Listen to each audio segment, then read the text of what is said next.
Was I a trailblazer?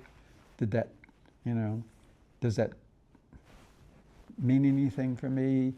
I was just feeling blessed that I could do it, and I was able to do it at the time that it was needed.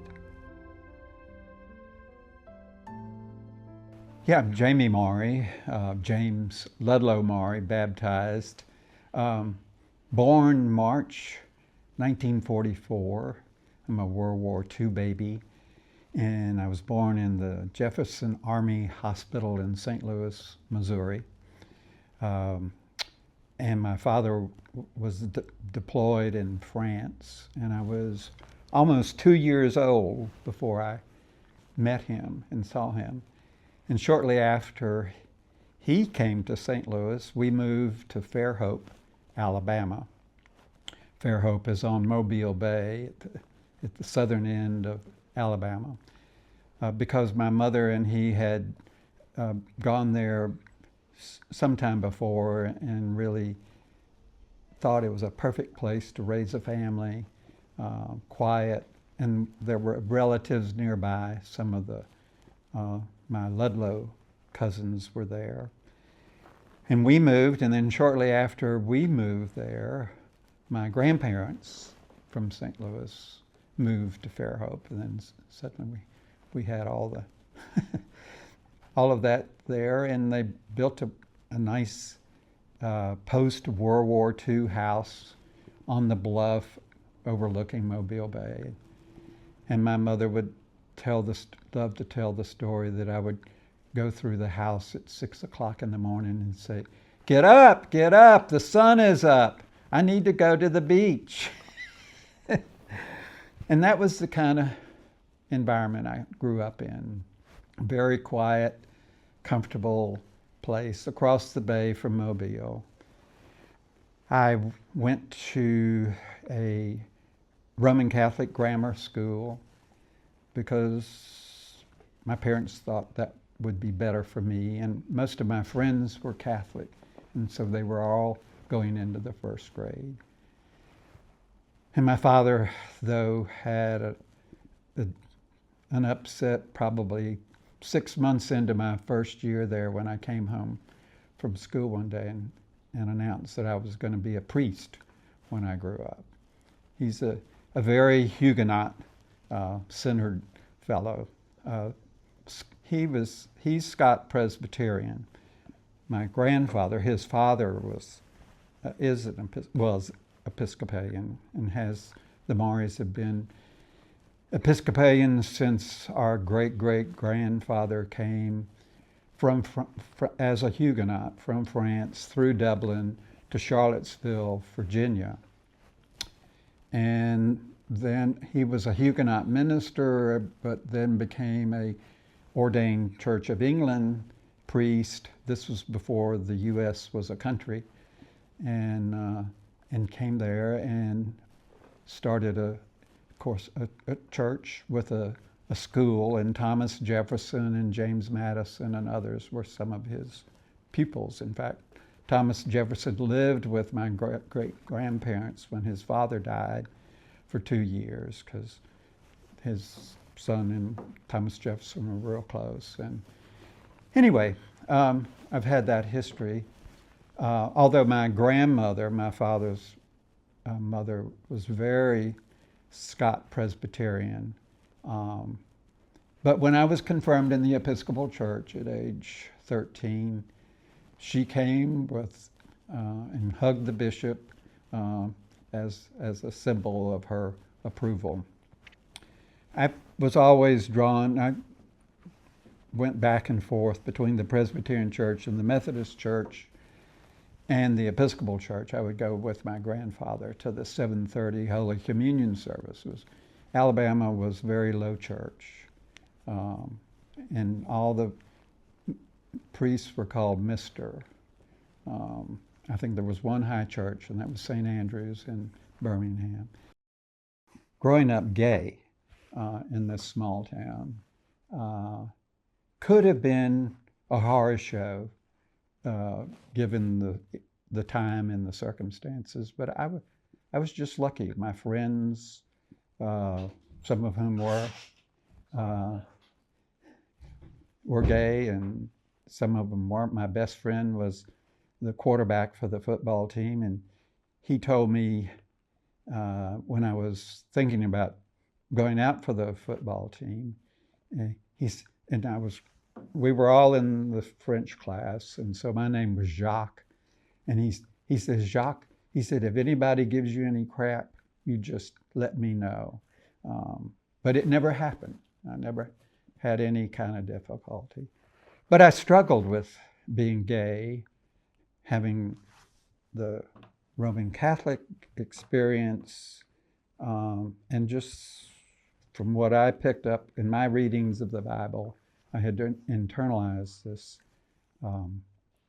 extreme, I don't know, both remorse and negativity.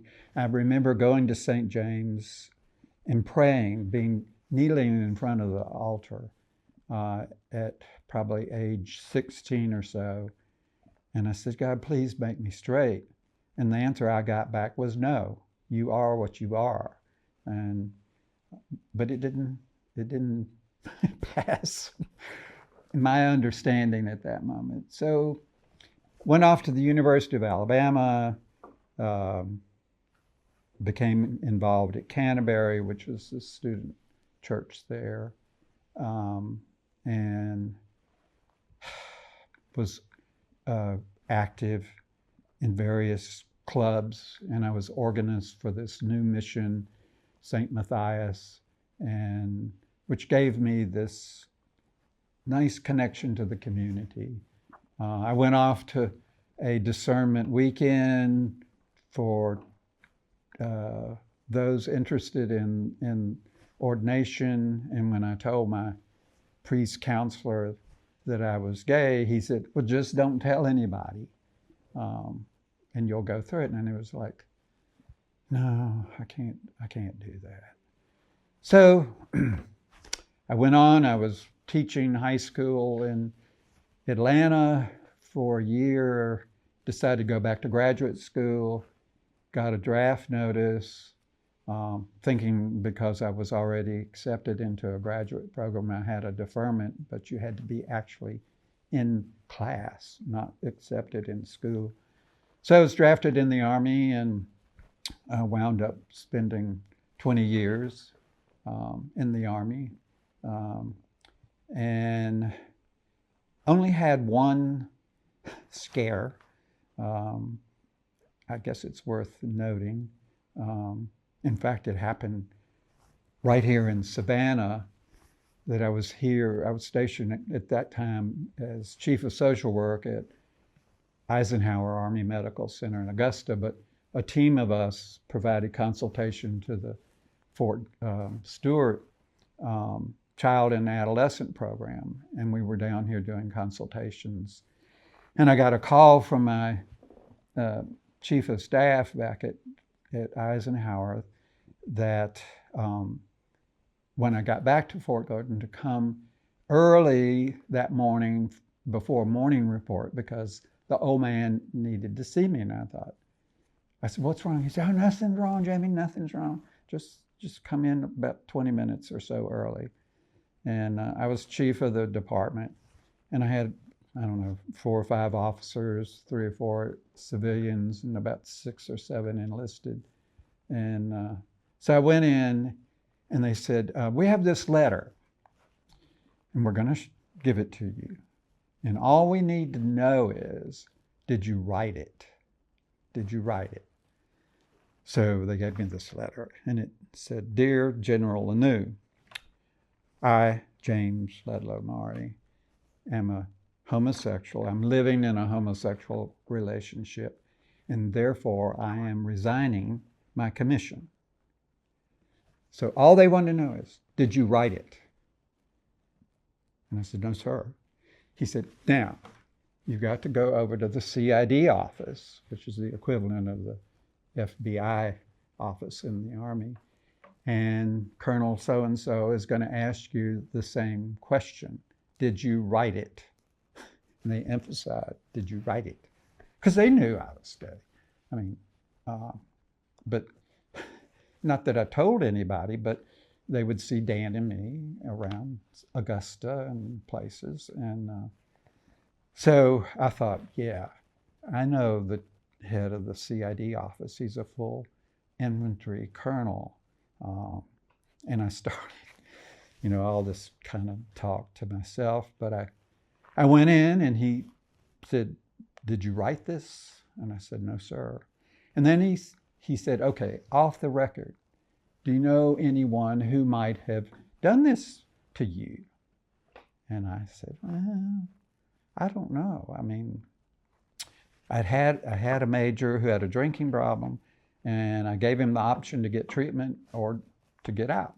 And he took the treatment option, and he's doing fine. So I can't imagine he would be upset." So anyway, and I went to morning report, and the chief nurse leaned over to me and said, "I understand someone wrote a letter on your behalf too." So she had a letter, not the same, but so we figured, well, there's somebody anyway. So that was my only sort of encounter but otherwise it was a perfect 20-year, went in as a private and came out as a lieutenant colonel. So I had not been active in the church. When Dan and I met in 1978, we just both felt there was no place for us. We tried MC, Metropolitan Community Church, MCC, and Unitarian, and it just, didn't connect for either of us, although he was not an Episcopalian. And it was only until we got to Savannah and we were, I guess, my mother came to live with us in her last 8 months. And it was hard for me to be there with her. At the same time, it was comforting to be there, but it was really hard to see her die. And Dan said about 6 months after she died, he said, "I know you're having a hard time." He said, "Well, let's just go to church some Sunday. I know it's got to be an Episcopal church. You just decide where." In the meantime, I had met Patty Mingledorf, who was a deacon, and she kept trying to get me to come to the church at Isle of Hope, where she was a deacon, because she said the rector there had been in Richmond, and he had a PFLAG chapter at his church, so he's very empathic and supportive. So we went there, and we were the only gay couple in that whole congregation. There were all these family members, and they were super nice, but it just wasn't a good fit. And then the next Sunday, we went to St. Paul's, and where that was, we knew lots of people. I knew lots of people there, both through my work and otherwise. But it was just not high church. And we had this little house, little cottage out on Tybee, and we thought the next Sunday we'll try All Saints. Although it seemed so small, we're going to stand out. Well, we went, and people just, embraced us, especially Father Sam, who was probably at that point about 79 or 80, and he was the vicar there. And he just sort of held on to us until we got it. He would call every Saturday evening and leave a message on our phone, because we didn't have cell phones in those days, but we had a recorder at home. And he said, "I just wanted to check in with you, see how you guys are doing, and I wanted to ask you something, but I'll see you tomorrow, okay?" And it was like, okay. So we got it. Dan was confirmed, and then we went through EFM, and my whole spiritual autobiography was reintroduced to me in my call to ministry, and I went to Bishop Bloudet with Father Sam, and then later with Father Otto, and of course was denied the process. But we just said, well, there's still this call. I'm not sure what it means, but we're called to do something to help people understand, that we're not demons or beasts. We started integrity here, and it met quarterly, and we went around to various churches in the diocese asking first for their permission to meet there on a Saturday and have a noonday service with a lunch that we would provide and a discussion. All these, I think we were only denied meeting space and time 3 or perhaps 4 times from congregations that just did not want to get involved. But every other congregation in the diocese at least welcomed us, if not with open arms, and it's what made a difference. It was always a gamble if how it was going to go, and not knowing the people there.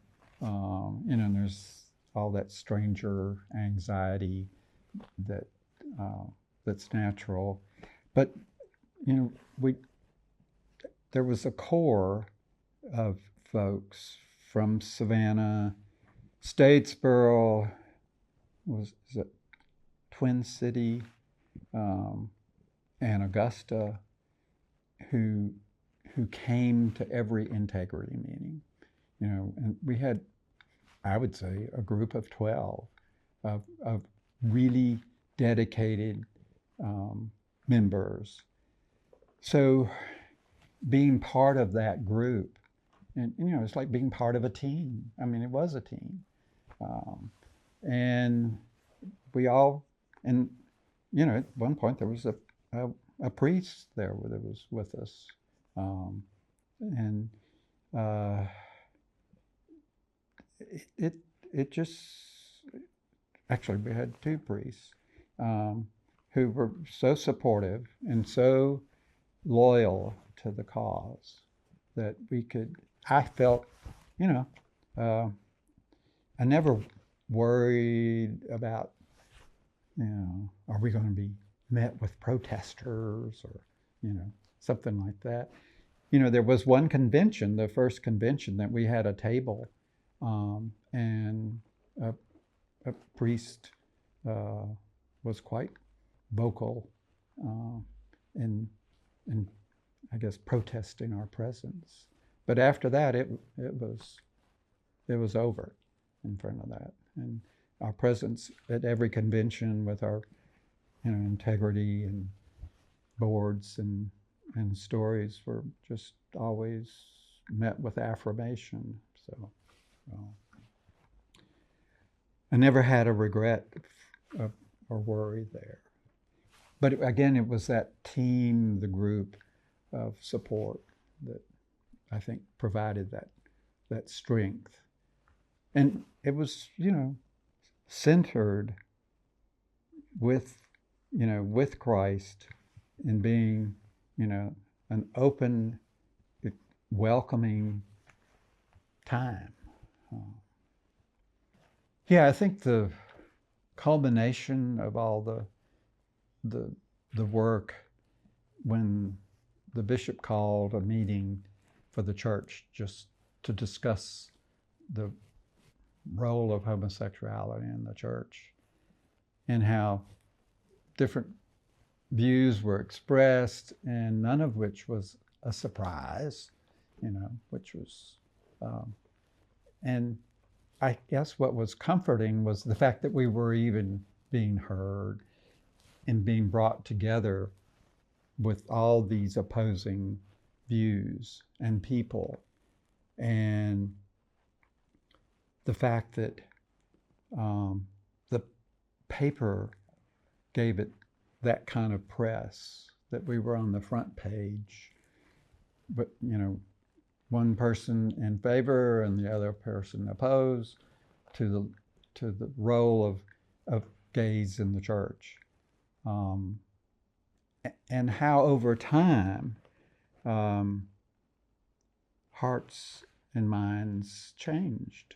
And it just underscores, I think, again, the role. It's not just education. It's bringing God in the mix. Because people would say, if integrity had been around when my son or my daughter was growing up, they wouldn't have left the church. They haven't been to church in 20 years, because of this internal strife. And that still resonates with me. And so we began meeting around the diocese. And it basically took 10 years. In the meantime, in all that time, the diocese had passed a canon law basically forbidding even the discernment of a gay person. And we got a new bishop, and he said, well, you're going to have to go to seminary where you don't have to be a postulate, because you can't go through discernment yet. I think I can get the canon law changed next year. So Dan and I started looking around at schools, and we both were, we looked at General, at the Church of the Pacific, and Yale. And we both were accepted into Yale. Dan went back and got another degree in architecture. And of course, I got my MDiv. I could not have done it if Dan had not been there. But we just don't do separations, We can do short-term separations, but not going back to school type separations. So he gave up his vocation of architecture, in a sense, but he went back to school and all that. But I couldn't have done it without his support. He, by nature, he's more of an introvert, but he has, either by, circumstances, been forced to grow with that. And, as I said before, he loves the church as much as I do, and had his own sense of call to be supportive of me. He has no desire to be a priest. And, I think my first summer, I had my clinical internship at the VA, which was just a really enriching, both spiritually and emotionally, experience for me. There were 6 of us, and I was the only veteran in the group. And these were all much younger students, probably 26, 27 years old. And we had a United Church of Christ clinical supervisor there. And he was great.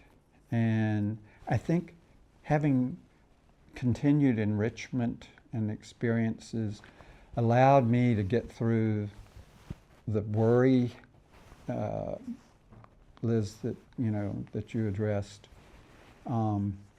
so well. And while we were there, we formed a music group. I played the piano. We had a guitarist and somebody else and singers, and we would go around and sing to the patients and have a little prayer meeting once a week. And again, so enriching. And the fact that those patients, most of whom were bedridden, were just brought to a level that they hadn't had in a while. And it allowed me, I think, to get deeper in my own spiritual sense. So that, again, all of that were, added buffers, to my, when I did the GOEs, I was, a mess, thinking, oh, no. I'm not going to get through this, and but fortunately, grace abounded there, and I was able to rewrite a couple of the answers. Okay, so having lived there, I could not have done, I think, and handled that difficulty had I done it long distance. I mean, through, remotely, or by going for a month for the summer and doing that. By living there, we lived in graduate Yale married housing. We were recognized as a married gay couple. And it was right across from the Div school. All I had to do was, get up and walk across the street. And Dan rode his bicycle down to the School of Architecture. And we were part of that community, which would not have been the case. I don't think I would have made it had I done it some other way. So that's the long and short of my journey. And there's other little vignettes in there that I wonder if they apply, but the main thing was that finally at age 70, I was ordained deacon, and then 6 months later, just before my 71st birthday, I was ordained priest. And while I was at Yale, in fact, the first Sunday we were there, we went to church this was 2 weeks before classes started. And there was this downtown Episcopal church, historic church that was built during the War of 1812, that had a specific service for the homeless every Sunday afternoon at 2 o'clock out on the green, as they called it, their park. And I became involved in that. And then in my ember letters back to Bishop Benhays, even though I wasn't an official postulant, he wanted to hear from me like I was a postulant. And I wrote him about this experience. And then he mentioned that Canon Logue was going to do a service with the homeless on Christmas. And would I be interested in continuing maybe some of that after I was ordained? And I said, sure. And continued this association with this program there in New Haven, and could have stayed in New Haven at that church. But we wanted to come back to Savannah, and especially since the diocese then got rid of the canon, and everyone was so supportive and all along and encouraging, so that it was meet and right so to do to come back to Savannah. And to then begin this ministry with the homeless. And I feel like, having been a social worker most of my life, career, adult life, that this was probably what God had in mind for me at this age. I don't know that I could have been a good priest when I was 40.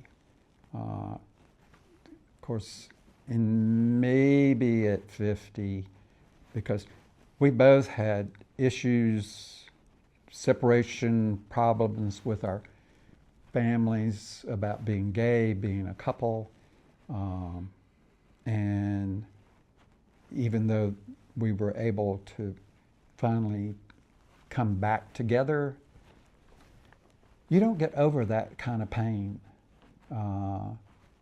I didn't get over it. Dan hasn't gotten over it. We just saw this movie last night that dealt with this whole process of coming out, Bohemian Rhapsody, which is about the music group Queen, and how the guy had struggled himself and with all his difficulty. So you relive it and you get through it, but it's still there. But with being with the homeless, it turned out at one point there were at least 12 gay and lesbian congregants who were also homeless in my congregation. I thought was truly remarkable. Some of whom were actually doing pretty well. And then there were others who were, drug and alcohol addicted. But they came fervently every Sunday. And every third Friday morning, we did actually sung morning prayer in the courtyard of Christ Church. And when the weather was bad, Frida wanted us inside. We would sometimes have, 50, 60 people. Because Emmaus House was closed on the third Friday of the month for maintenance. So we could meet there at 7:30. McDonald's provided the breakfast, which we also did every Sunday when we gathered in the woods down on the canal. And those 3 years of doing ministry in the woods, someone dubbed it the Church in the Woods, but it was the community of St. Joseph, allowed me to fully appreciate and understand a little more of God's presence in my own life and how I was called to do this, especially with the homeless. It just seemed not effortless, but it didn't present for me the kind of angst that you get when you're trying to do big things and think about how you're going to piece all this together, because people just came out of the woodwork to help, and it just, I was in Walmart buying some sleeping bags and tents, and I was in my clergy clothes, and the salesperson said, "Oh, you're taking a youth group on a camping trip?" And I said, "Well, sort of." I said, "I have this ministry with the homeless, and a lot of them are just sleeping out on the bare ground, so these sleeping bags and tents will help." She said, "Really?"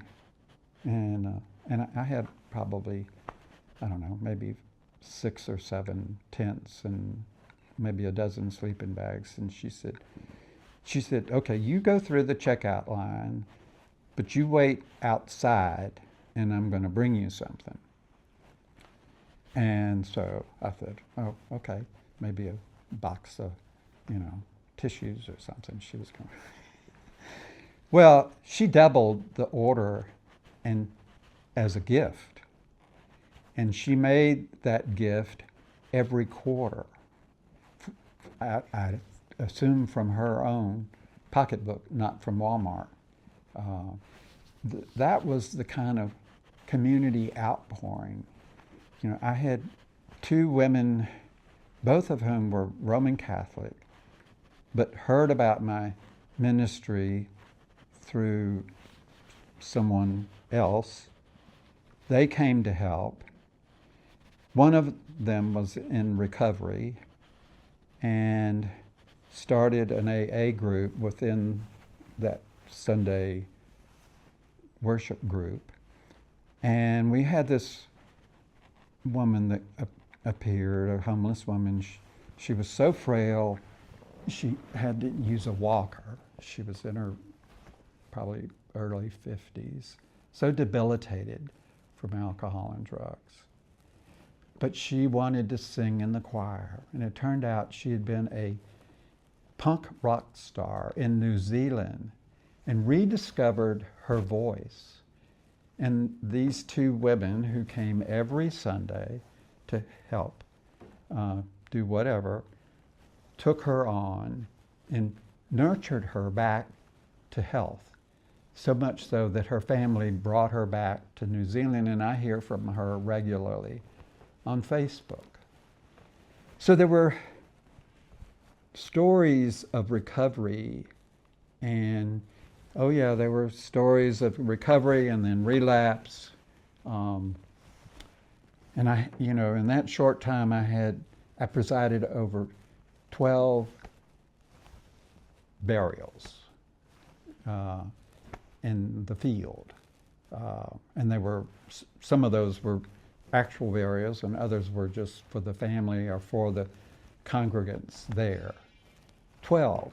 And these were all special, known congregants.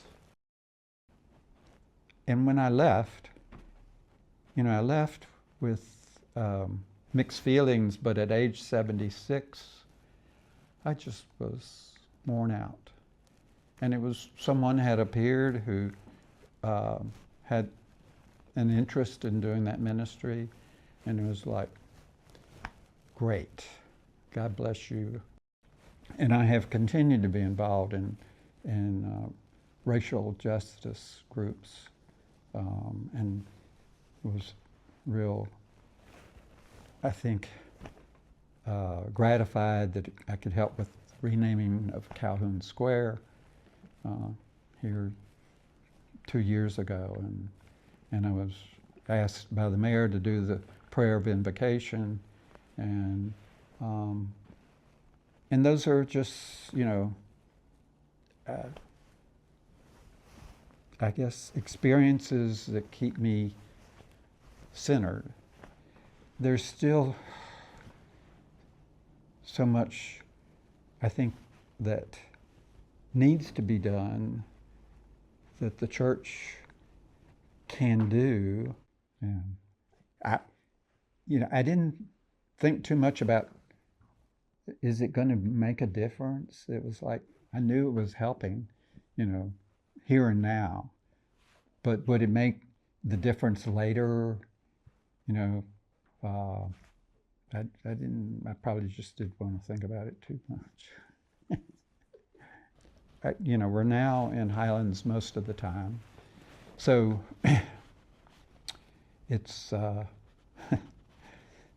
again, in this flux of how do I handle the days ahead and age gracefully